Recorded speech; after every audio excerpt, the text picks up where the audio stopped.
magandang araw mga boss. Pag-upload na naman tayo. At magandang gabi. Dahil magtutos tayo ng maliko. Papadala natin sa tropa. Yung karera namin na norte ngayon na na-divert yung pang south namin sa DHPC. Kaya nasa norte kami ngayon. Pero yung ibang club hindi na nagtuloy ng karera. Kaya medyo madami tayong ibon. Yung mga naghahanap ng ready to breed, may ilan akong ilalabas dahil walang karera, hindi na natutuloy, nagripan na ng rings. Kaya yung mga ibang panglaban lalabas ko na dahil magiging ubi lang din sa ibang club. Yung isang club naman tumigil din sa karera dahil galing na kami ng south, na stop, tapos nag-divert ng north, natigil na naman. Kaya yung mga ibon matitingga na matagal, pero okay naman kahit pa paano may mapaglaro ang pang club. Bali naka-entry tayo ngayon sa DHPC. Ito yung mga ibon na panglaban natin mga boss. Ipapatos ko ngayon ng maliko. Bali mga young bird yan ng NLFC. Ito rin double banded ng DHPC tapos NLFC. Ito mga double banded. Ito mga to hindi ko pa, titigil ko muna kasi hindi alam kung saan matutuloy ang karera. Kaya ititigil ko dahil masasayang lang. Ito yung tatlong beses na pumunta kay Jackson. Paulit-ulit itong bumabalik. Pag niloloading ko doon, umuwi sa kanila. Kaya pinaris ko yung nanay niya. Bali mag-i-inbreed ako sa kanya. Tunibon, magaling tunibon dahil puro bigla lang tos nito. Umuwi naman dito sa akin nung namatay naman, nung pinaris ko sa kanya, nagloko na naman, bumalik na naman doon sa kabilang baryo pa inuwihan na to pag niluluding ko. Anak siya ni Totoy, tapos ito ang nanay niya, si Tisay. Bali pinag-inbreed ko sila dahil ito naman ang nanay niya is si Fantastic. Namatay na si Fantastic. Kailangan kong magkaroon ng, pag nawala naman to si Tisay, hindi naman saya ikakakuan, inihiling, may stock na ako na magiging anak nila, tapos in-inbreed ko pa sa anak niya. Ano lang ginawa ko. Kaya itong ibon na to, kung saka halos hindi ko na sana kukunin dahil tatlong beses na dun pumalik, kaso kailangan ko pa siya. Kaya tinigil ko sa laro nandito. Pero pag nagpisa na rin to, pag nangitlog, ipapayaya ko, tapos itutuloy ko pa rin ang laban. Ito naman Houston, tapos cracked ito. Pinapares ko sila. Ito mga ready to breed.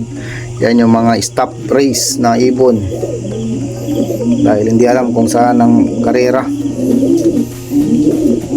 Ito naman pinaris ko rin, stop race din to, mga panglaban. Buti na lang naka double banded. Ito rin stop race. Ito rin nilalakad na din yung permit nito. Ito yung nanalo ko ng underground. Bali naisakay ko to ng nagragay sa Alpha. Bumutas lang ng ragay, bali kakauwi lang ng isang araw. Ito nanalo ng underground race, nanalo ng second overall sa underground race sa 3 laps pooling namin. Tapos partiker ng KO namin, KO 1000, KO 500 YBUB. Bali nanalo rin to sa underground race. Nadisgrasya lang nung nagka hard race yung Smash, doon siya nadali. Mukhang bata yung nakakuha sa kanya dahil dugyutin masyado nung umuwi. Ganito na ang gagawin ko dito, ipo-force mort ko na. Bali kapatid ito ng champion ko ng Matnok, si Super 50. Paparis ko dito. Ito lang yung ginagawa ko mga boss. Pag may bumalik, re-recover. Pag kaya pang ilararo. Ito naman, bali pinabalak ko, bubunutan ko na yung pagpak niya, tapos buntot. Tapos palulugunin ko na dahil hindi na maganda yung itsura. Ito mga panglaban, pero tinigil ko dahil Di alam kung saan ang karera. Magagandang ibon. Wala tayong magagawa. Kaya inaantay ko ito rin. Mga panglaban, pinaris ko na. Pero ligtas naman dahil yung mga double pad nila, siguradong may karera dahil kompleto naman sila sa papel. Ito naman Red Devil, tagal pa karera kaya nakamulting. Ito mga panglaban, stop race yung isang rings nila, pero isang rings susunod na rin ang karera dahil kompleto naman sa papeles yung club na yan. Ito yung mga nagtatanong sa akin, yung mga nag-PPM. Ito na mga boss dahil hindi ako gaano nakakapag-reply dahil marami din friend request sa akin. Ito yung mga ginagamit ko, ito Astro Capsule, sarili kong gawa.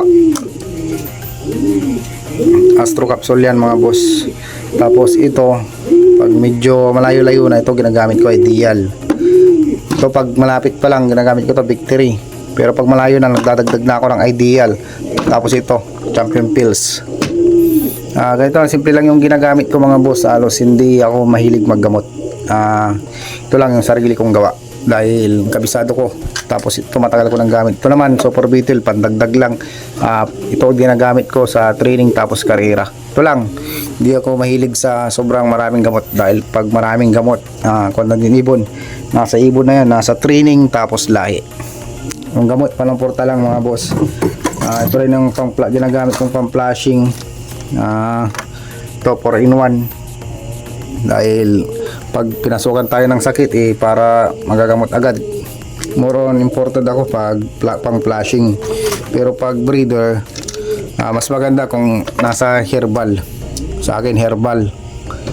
Ito lang, yung Astro Capsule nga pala, yung mga bumibili 1 hour before feeding sa araw ng loading, tapos 15 minutes pagdating ng karera sa ubo. Napakasimple lang naman. Hindi talaga ako magamot na player. Ginagawa ko lang yung pag gagamot kapag medyo digdikan na, tapos pag may sakit kailangan mo na paslala pag karera. Kaya ginagawa ko, sinusuportahan ko lang. Ito lang mga gamit dahil pag sobra din ng gamot, subukan ko na rin, hindi rin uwi ibon, kawawa lang. Ito yung mga pangkarga natin.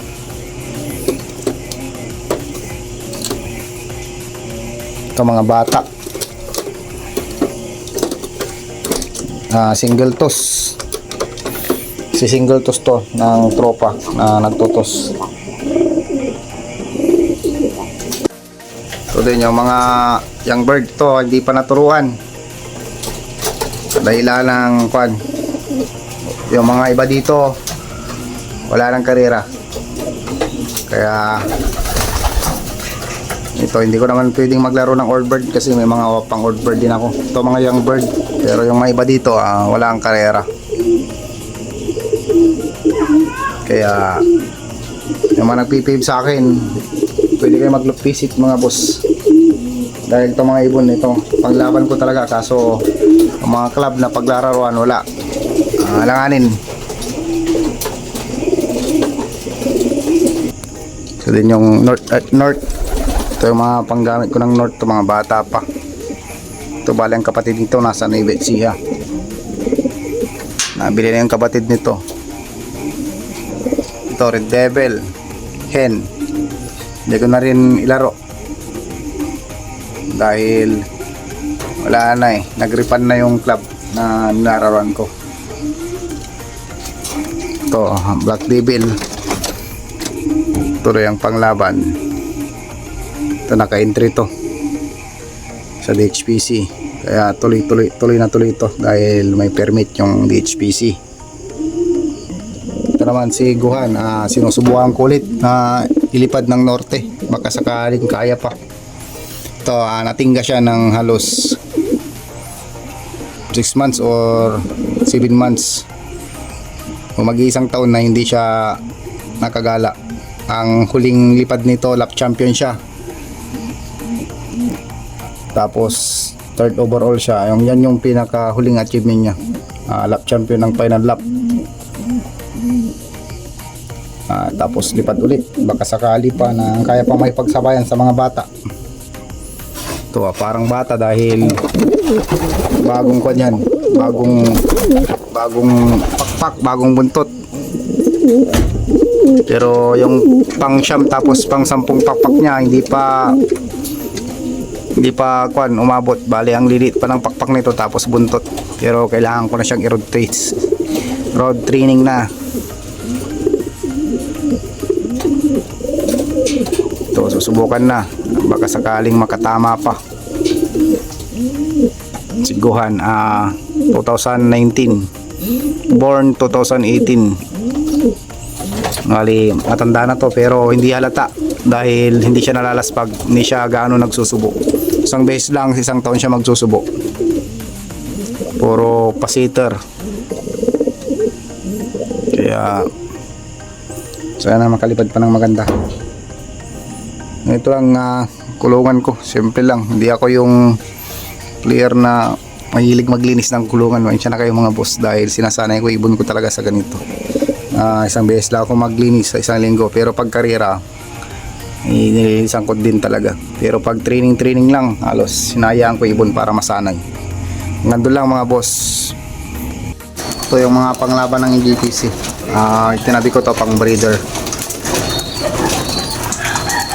Anak siya ni Angel, tapos Red Devil. Hen. Ready breed na to. Hindi na matutuloy ang karera kaya tinabi ko gagawin kong breeder. Napakagandang babae. Napalkon to kaya may tahi sa leg. May tos na rin to.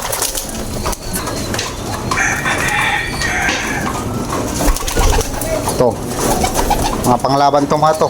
Pero dito na, nilagay ko na sa stock dahil magbababa na ako ng mga inakay. Ito, panglaban ng DHPC. Gagawin kong breeder. Pupunta ng Tarlac kay Sir Jigs.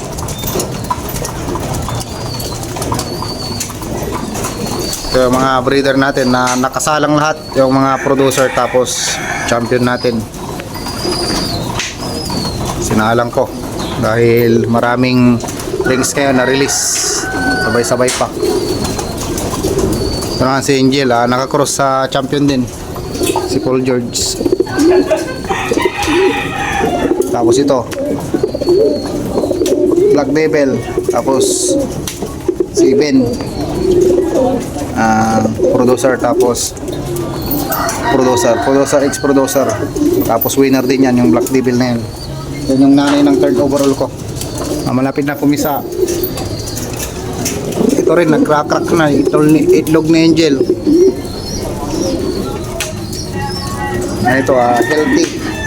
Ito nagsalang, hindi pa ako nagkudkod pero yung tahi nila talagang buong buo. Ito tip lang mga boss sa mga newbie, di baling bugbog sa vitamins yung breeder nyo, wag lang sa antibiotic kasi problema yun. Ito yung mga palipad din ng norte. Yung iba dito kay Paliwemer. Ito panglaban, panglaban ng norte. Ito yung mga young bird natin. May kinis.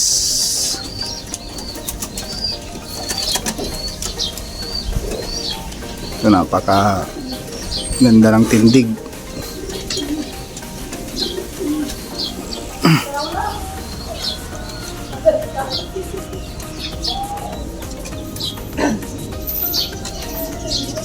Ito anak ni Bulldozer.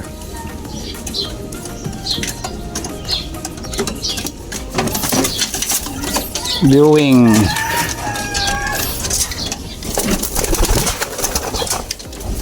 Wala pa silang lipad, naka-viewing pa lang.